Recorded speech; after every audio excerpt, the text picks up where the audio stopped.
দিনটি ছিল ১৯শে জুলাই। হ্যাঁ, ওদিন আমার বাবার মৃত্যুবার্ষিকী ছিল।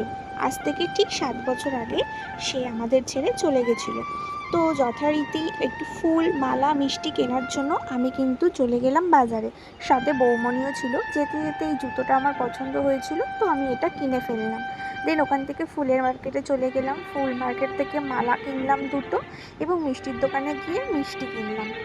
তো যথারীতি তারপর ওখান থেকে মিষ্টি কিনে ভ্যানে করে আমি, বৌমণি এবং আমার ২ টো বাচ্চা আর সাথে এইসব খাবার দাবার একটু কিনে বাড়ি চলে আসলাম। বাড়িতে এসে সবার প্রথমে তোমরা ভাবছো তো এটা কে? হ্যাঁ, অনেকেই জানো, অনেকেই জানো না।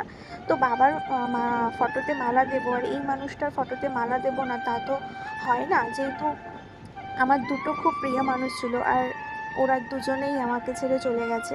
তো সেই জন্য ২ টো মালা এনেছি। হ্যাঁ, এটা আমার বাবা। আর আগেরটা যাকে দেখছো, যারা জানো না তারা মানে ওটা অ্যাকচুয়ালি আমার ভালোবাসার মানুষ ছিল। তো এরা দুজনেই আমাকে ছেড়ে চলে গেছে।